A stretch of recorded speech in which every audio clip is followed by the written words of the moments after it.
오늘 말씀은 누가복음 1장 5절부터 25절, 제목은 주 앞에 올 큰 자입니다. 예수님과 세례요한과 예수님은 떼놓을 수 없는 불과 분의 관계입니다. 예수님의 오심을 준비했던 세례요한, 그의 출생에 대해 누가는 다른 복음서에 비해 자세한 설명을 하고 있습니다. 요한은 분명 예수님에 비하면 사라지는 소리에 불과했고 쇠할 자였고 주위에 신발끈도 풀 수 없는 자였습니다. 그럼에도 불구하고 누가는 본문 15절에 이는 그가 주 앞에 큰 자가 되며 라고 했습니다. 제 개인적인 생각으론 요한에 대한 평가 가운데 가장 높은 평가가 아닐까 싶습니다. 성경의 기록이나 요한의 고백으로 볼 때 결코 큰 자가 될 수 없을 것 같았지만 누가는 좀 더 다른 관점에서 본 것 같습니다. 마태도 기록을 했지만 누가는 요한을 이렇게도 표현했죠. 여자가 낳은 자 중에 요한보다 큰 자가 없도다 라고 말입니다. 역시 여기서도 큰 자라고 했습니다. 그렇지만 전제가 붙었죠. 여자가 낳은 자 중에, 이 말은 인간적 관점에서 볼 때라는 뜻입니다. 주님도 여자를 통해 나셨지만 우리와는 다르지 않습니까? 그러니 주님을 제외한다면 세례 요한은 분명 큰 자 중에서도 아주 큰 자였습니다.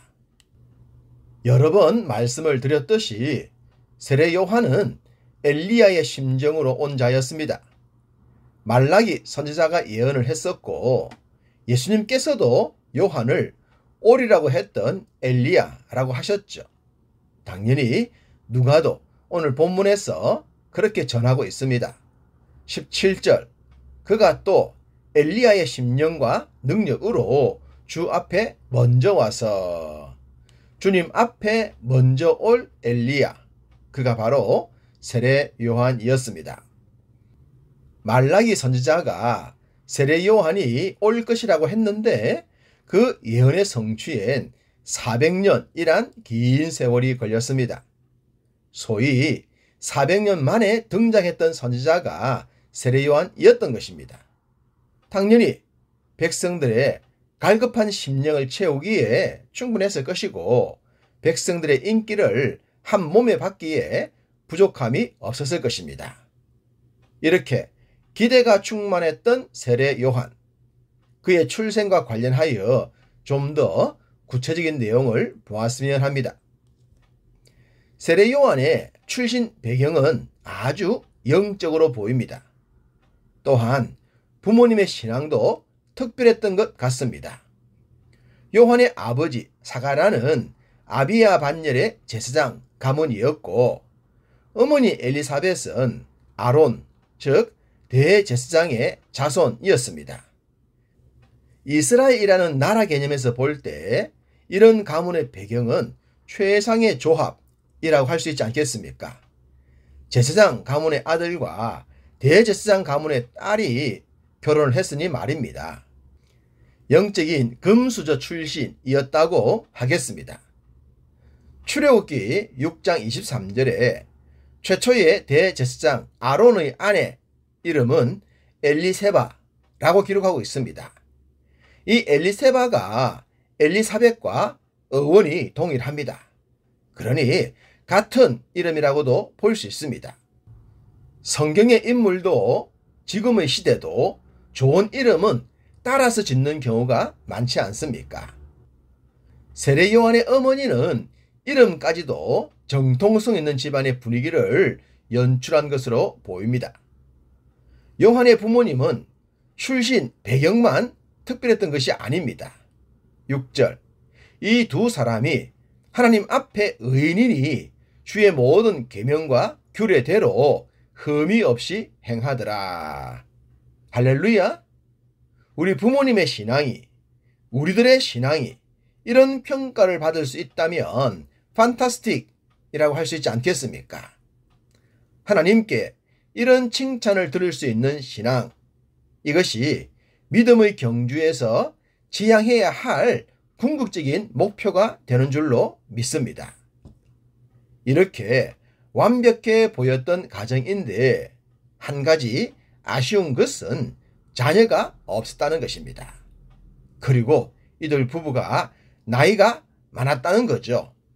그것은 자녀를 낳을 가능성이 거의 없다라는 뜻입니다.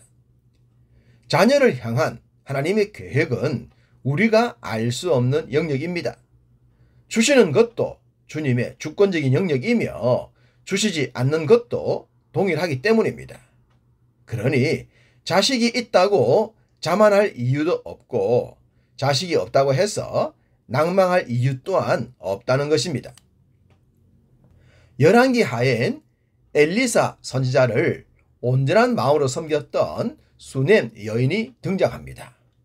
성경은 그 여인을 귀한 여인이라고 했죠. 삶도, 믿음도, 섬김도 특별했었다는 말입니다. 그렇지만 그 특별했던 여인도 아이가 없었죠. 남편 또한 나이가 많았고요. 자녀를 향한 하나님의 뜻은 이렇게도 오묘하십니다. 세례 요한의 부모님도 귀한 수넴 여인도 성경엔 아이를 달라고 했던 기록을 볼 수 없습니다. 그렇지만 하나님은 주권적으로 이들에게 자녀를 약속하십니다. 이러니 주의 뜻이 깊을 수밖에 없는 것입니다.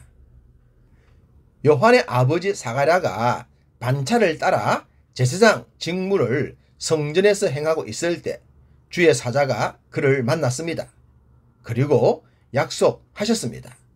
요한이라는 아들을 줄 것인데 그로 인해 너도 기뻐하고 즐거워할 것이요 많은 사람도 그의 태어남을 기뻐할 것이라고 말입니다.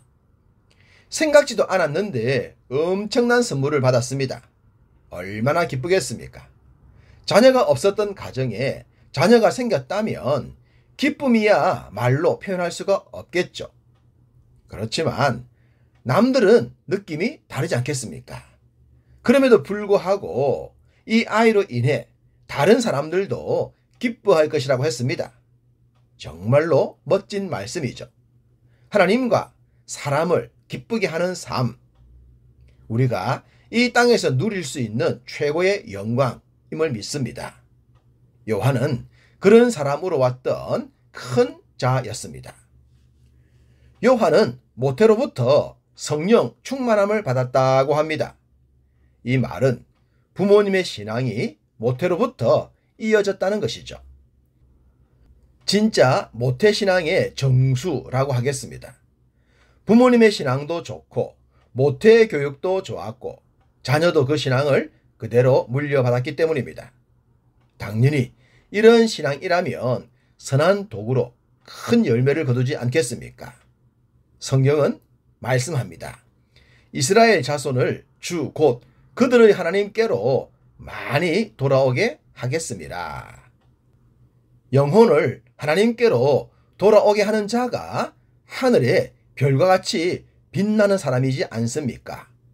공부 열심히 하고 돈 많이 벌고 출세하고 잘 살고 잘 되고 등등의 열매가 많은 영혼을 주께로 돌이키게 하는 것에 있는 줄 믿습니다. 이렇게 놀라움의 능력을 품고 태어날 세례 요한. 그렇지만 사가랴는 그 말씀에 곧장 아멘하지 못했습니다. 내가 이것을 어떻게 알리요? 내가 늙고 아내도 나이가 많으니이다. 때로 현실은 우리의 믿음을 흔들리기도 합니다. 하나님의 약속과 복이 너무 클 때도 말입니다. 내가 큰 자로 쓰임을 받는다? 이런 말씀에 쉽게 아멘을 못하죠. 그렇지만 크신 하나님을 있는 그대로 받아들일 수 있는 믿음이 되어야 합니다. 그리하여 스가랴처럼 놀라운 일의 주인공이 되기를 소망합니다. 장차 요한이 큰 자가 되었던 것처럼 그 큰 자의 자리에 여러분 모두도 이르시기를 간절히 소망합니다.